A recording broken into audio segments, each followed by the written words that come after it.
One, I just spoke to Luke Chambers and he was sort of saying, you scrubbed last week, you've put it behind you, you've moved on. He says, and you tend to do that with wins as well, because football just is constant, just keeps turning, and it's always about the next game.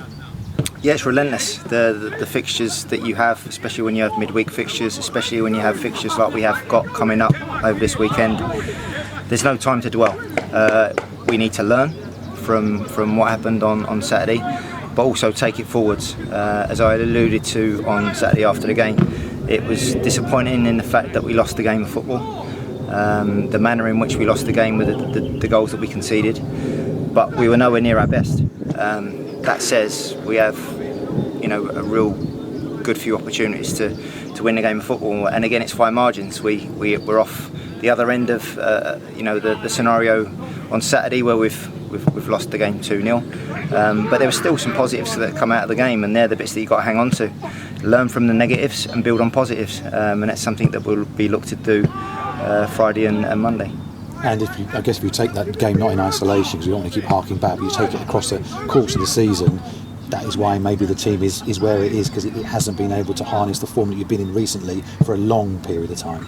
Yeah, and maybe the standards that we're setting as staff into the players, can you maintain that for 17 games as it is? And it's a big ask, but we're on the lads all the time, we're on the lads in training, we're always after improvements. The standards are really high that we've set the lads, and it's about getting the lads to try and maintain those standards for as long a period as they can. And 17 games ain't bad. But listen, that's gone now. It's now we need to get back onto another little run. We need to really finish the season on a high and strongly, starting with a tough away game on Friday.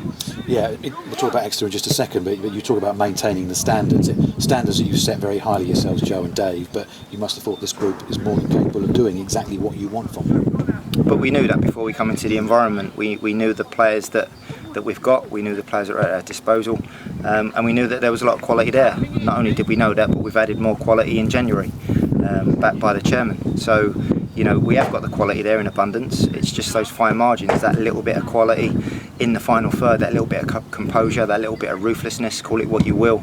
But we still have 18 shots at goal on Saturday without playing particularly well. So again, they're the stuff that you've got to build on, and the squad's going to be needed in what's going to be a tough Easter period. You're going to have to play well Friday.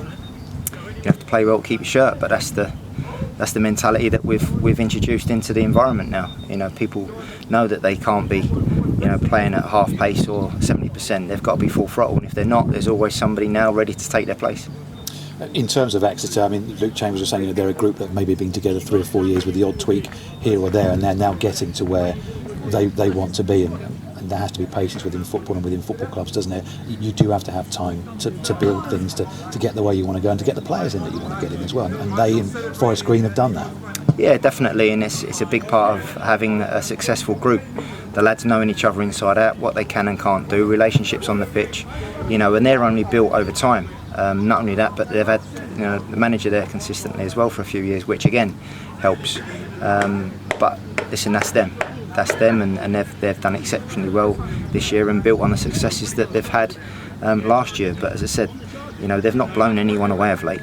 They've not won by 3 or 4 goals on a consistent basis, and there's been real fine margins in the games that they've played, and certainly the games that I've watched over the last couple of weeks that they've played. So there's going to be opportunities for us. We know, and we've identified where we can try and hurt them, whilst nullifying what they have got to threaten us. But I think you've seen on many occasions away from home that we've looked solid, we've looked organised, we've looked hard to break down, we've looked disciplined, and we're going to have to be that again on Friday against a good Exeter team to get anything from the game.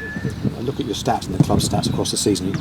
You don't draw many games. It does seem to be feast or famine, and draws can be so important, can't they, about staying in games and holding on maybe when you're not at your best. Definitely, and albeit we lose the game 2-0, but I still think you're in the game of football at 2-0 down, especially when they score their second goal so early on. But if you look at the games before that, there's always been a goal in it, whether or not we be up or the opposition be up. And if that is the case, you're always in games of football. You're always giving yourself the best chance of getting points from games if you try and do that. And that's one of the big messages that we say in every game: stay in the game. stay in the game, because you know that you're going to get chances. You know that you're going to get chances to then score that goal. Could be a winning goal, could be an equalising goal. But we've done that in abundance this year. And even before I've come in, there's always been tight games. So again, if you stay in the game, you give yourself the best chance of getting points. Just finally, from you on team news, are you any closer to getting someone like Owura Edwards or any other guys back? Owura hopefully is going to be fit soon. We've obviously kept comms open with Bristol City, where he's back in at the moment, getting his treatment, getting his rehab. But fingers crossed that we can get him back before the end of the season. Is Ryan Clamping more long term? I think so. Yeah. I mean, it would probably be doing the kid a misjustice to try and rush him back within the next sort of 2 or 3 weeks.